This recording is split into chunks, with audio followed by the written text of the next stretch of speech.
Olá, estudante! Essa é a segunda parte da nossa aula interdisciplinar, que tem como tema História e Sociedade a todo vapor. Conosco está o intérprete de Libras, Daniel Costa, e os professores Paulo Vinícius, de Sociologia. Olá, Paulo. Oi, Suzana. E o Lucas Scarano, de História. Na aula de hoje, nós vamos relacionar as ciências humanas com as ciências da natureza, para compreendermos como a ciência interfere nos processos históricos e os processos históricos interferem na construção do conhecimento científico dentro do contexto da Revolução Industrial. Até aqui nós já vimos os modos de produção, a invenção da máquina a vapor e o rendimento de uma máquina térmica. Agora, responderemos a seguinte pergunta: será possível uma máquina térmica que apresente 100% de rendimento? Como vimos, para aquela época seria ideal uma máquina térmica eficiente, que não desperdiçasse energia. Então, entra aqui a segunda lei da termodinâmica. O enunciado da segunda lei da termodinâmica nos diz que o calor, ele flui espontaneamente de maior temperatura para um corpo de menor temperatura. E ainda temos o enunciado de Kelvin Planck para a segunda lei da termodinâmica, que nos diz o seguinte: é impossível a construção de uma máquina que, operando em ciclos termodinâmicos, converta toda a quantidade de calor recebido em trabalho. Portanto, não é possível uma máquina térmica com 100% de rendimento, porque as máquinas operam em ciclos e precisam obedecer aí à segunda lei da termodinâmica.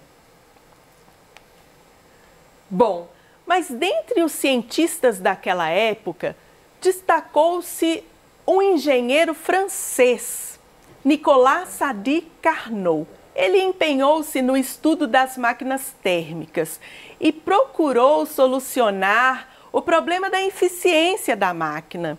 Então, ele desenvolveu um ciclo termodinâmico que ficou conhecido como ciclo de Carnot. E uma máquina que opere obedecendo o ciclo de Carnot, essa máquina é a que vai apresentar o maior rendimento possível. E o que é esse ciclo de Carnot? Vamos entender? Ele é um ciclo termodinâmico. Então, nós temos o diagrama pressão por volume para um ciclo de uma máquina térmica. Bom, no ponto A, o início do ciclo.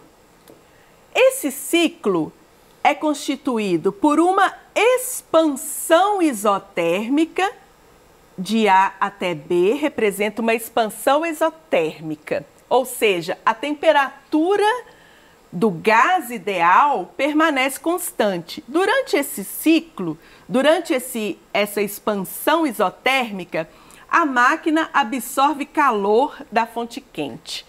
Após a expansão isotérmica, a máquina expande adiabaticamente.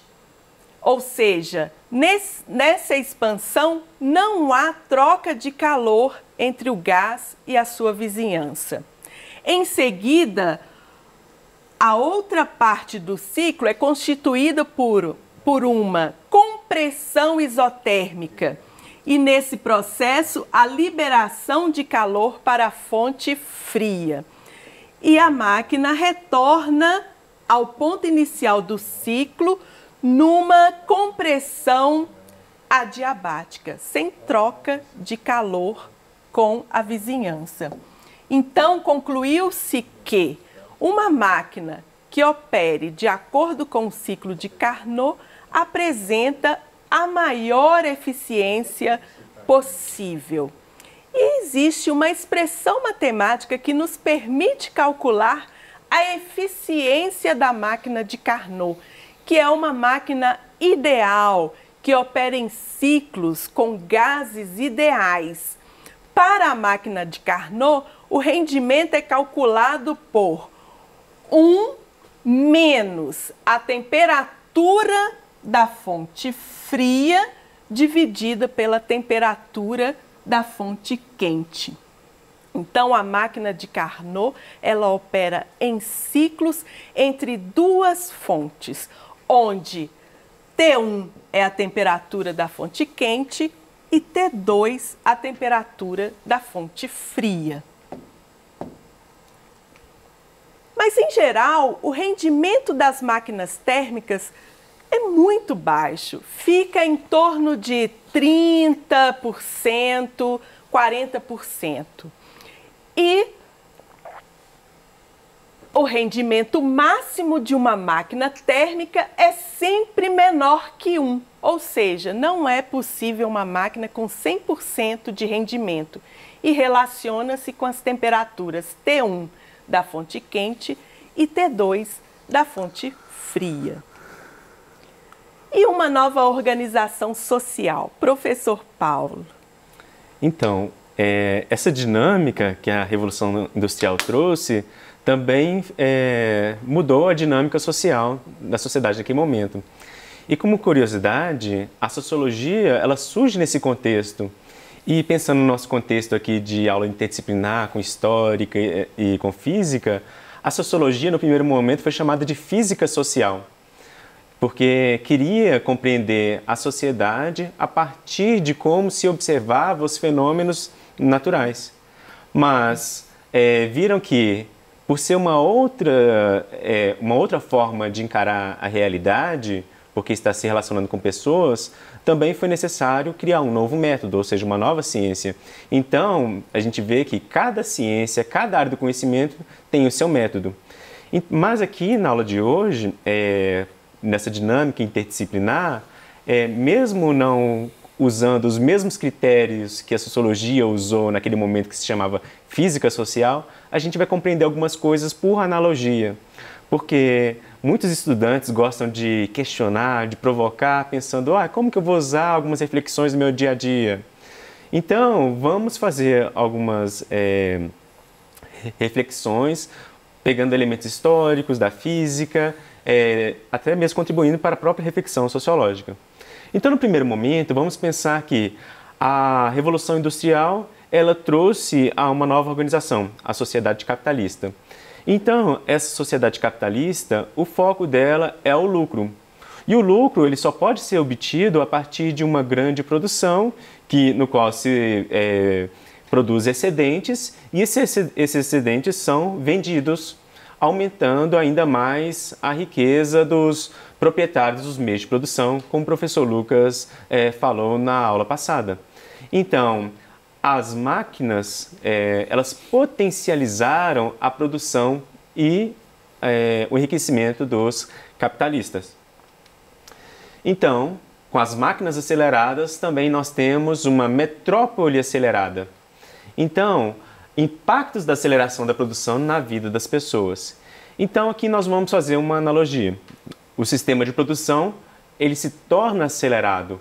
E com isso, nós vamos ter uma dinâmica na vida das pessoas mais acelerada. E nós podemos observar isso até hoje, onde o ritmo do dia a dia das pessoas, como elas se organizam, está sempre em constante aceleração, como se estivessem atrasados o tempo todo, tem que cumprir prazos, porque tem que ser produtivas.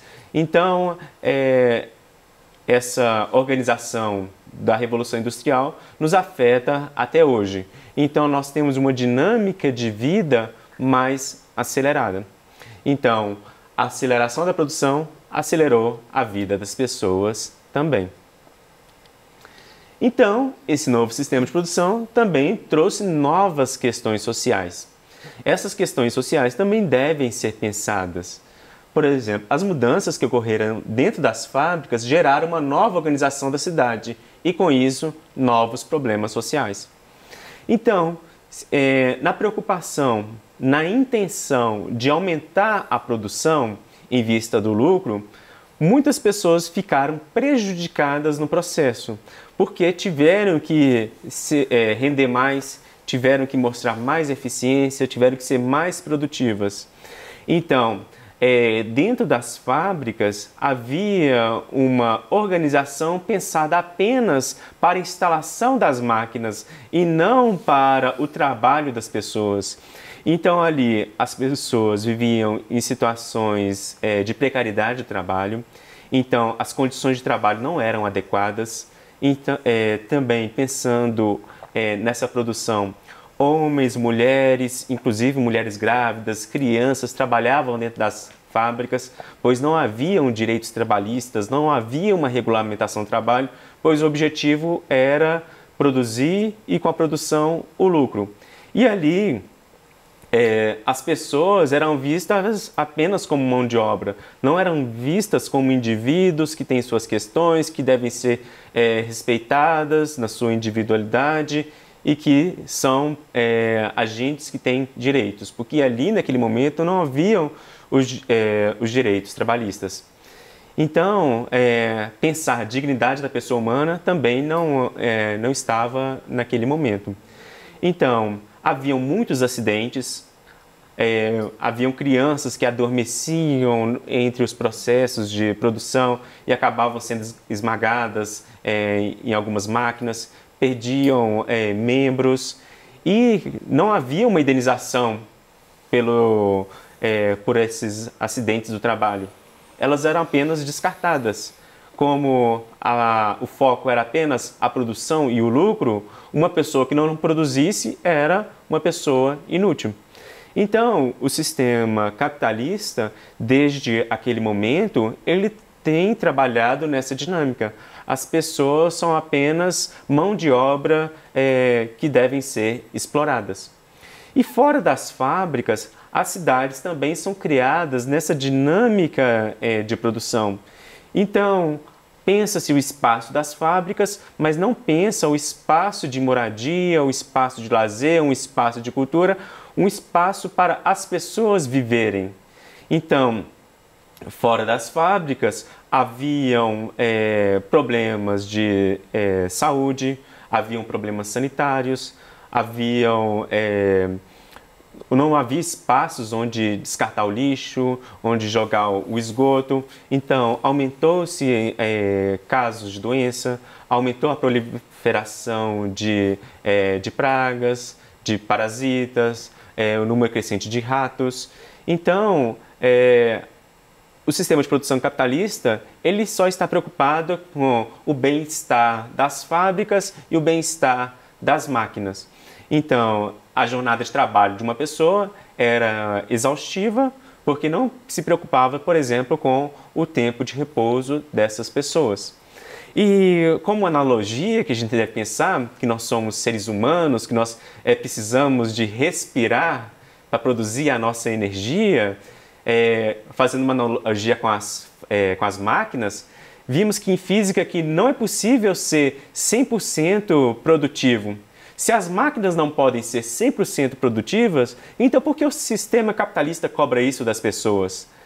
Então, nessa dinâmica que nós temos que ser empreendedores, nós temos que ser produtivos, nós temos que trabalhar, nós temos que descansar menos, nós estamos indo contra a própria lei do nosso ponto de vista biológico, enquanto pessoas, e também da física, porque nem as máquinas conseguem, elas são capazes de ser 100% produtivas. Então nós devemos colocar, as máquinas, elas obedecem uma lei, e essa lei mostra que não é possível esse 100% de eficiência. Então, por que dos seres humanos são cobrados isso?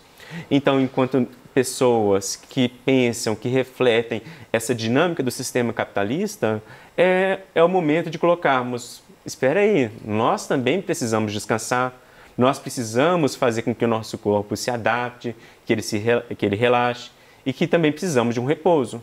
E é nisso que entram os direitos trabalhistas quando se cobra uma jornada de trabalho reduzida, que se cobra o repouso diário e semanal, no fim de semana, porque nós não somos máquinas e muito menos 100% eficientes. Nós somos limitados e devemos trabalhar dentro dessas limitações, pois se a máquina tem o seu tempo de repouso, que é respeitado, então nós, enquanto seres humanos, também devemos ser respeitados diante das nossas condições limitadas por sermos seres humanos. Então, a sociedade, as máquinas térmicas, ela cria um aumento na produção, então há um controle do relógio que nos impacta até hoje, nós temos que produzir muito enquanto estivermos trabalhando, então durante toda a nossa jornada de trabalho nós temos que mostrar eficiência. Então, se prega um modelo eficiente, um modelo diferente, no qual nós temos que produzir o tempo todo.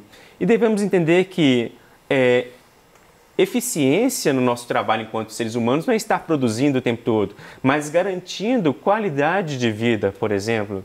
Então, nós não precisamos mostrar o tempo todo números, não precisamos mostrar que a nossa produção está aumentando, mas se nós estamos produzindo dentro das nossas limitações e tendo uma qualidade de vida, nós devemos criticar esse modelo de produção e não ficarmos refém dessa lógica do relógio que o sistema capitalista nos coloca. E também questionar as condições de trabalho que se precarizam a cada dia mais nessa dinâmica do aumento da produção. Então, nós vimos que os direitos trabalhistas eles foram surgindo ao longo do tempo à medida que os trabalhadores, as trabalhadoras viram que nós não podemos ser reféns das máquinas, nós não podemos ser reféns do sistema capitalista, nós não somos pessoas que devemos preocupar apenas com o lucro, porque nós não recebemos o lucro, apenas os proprietários do meio de produção. Então, nós devemos lutar por melhores condições de trabalho. Então, quando pensamos o sistema de produção, quando pensamos a dinâmica das máquinas, nós podemos pensar também nas nossas limitações e trabalhar de acordo com elas. E a urbanização e o aumento populacional, porque o sistema de produção capitalista só pensou com as fábricas, não pensou como a vida das pessoas ia ser na cidade, onde as pessoas iam ser alocadas, onde os trabalhadores iriam após a sua jornada de trabalho. Então, nós temos cidades que pensam os distritos industriais, que são bem definidos, mas não pensam o bem-estar, a boa estruturas, a infraestrutura de residência da sua população. E com isso nós vamos ter grandes impactos ambientais que vão afetar a vida das pessoas, como os poluentes, que prejudicam a saúde. Nós podemos pensar nos impactos ambientais que estão afetando o nosso clima. E nós também precisamos, nessa discussão interdisciplinar, chamar as outras áreas do conhecimento para pensarmos soluções para a resolução desses conflitos. Sim, e aproveitando, Paulo, essa questão da invenção das máquinas, né, ela mudou para o lado positivo a grande produção, aumentou-se muito a produção, mas em contrapartida, né, do ponto de vista histórico, a qualidade de vida dentro das fábricas era ruim, passou a melhorar, mas hoje a gente passa por um processo meio que inverso, né, com a questão da uberização, né, do processo aí de mudança na produção. E o que ele traz aqui, os impactos ambientais, né, durante a Revolução Industrial, você tem uma devastação imensa aí de florestas para construção de fábricas, para adquirir combustível, né, isso gerou uma série de impactos, que é esse processo histórico, né, que vai trazendo para a gente de mudanças. E assim como o sistema capitalista e a máquina foram criadas pelo homem, elas podem ser modificadas, né, do jeito que for necessário, né? E do ponto de vista histórico, essa mudança ela vai ocorrer mais cedo ou mais tarde. As máquinas deveriam ser vistas como uma melhoria na qualidade de vida dos trabalhadores e não afetando a sua vida. Então, nós encerramos a nossa aula. Isso. Ótimo, muito obrigada, professores. Muito obrigada a você, estudante. Espero que vocês tenham gostado.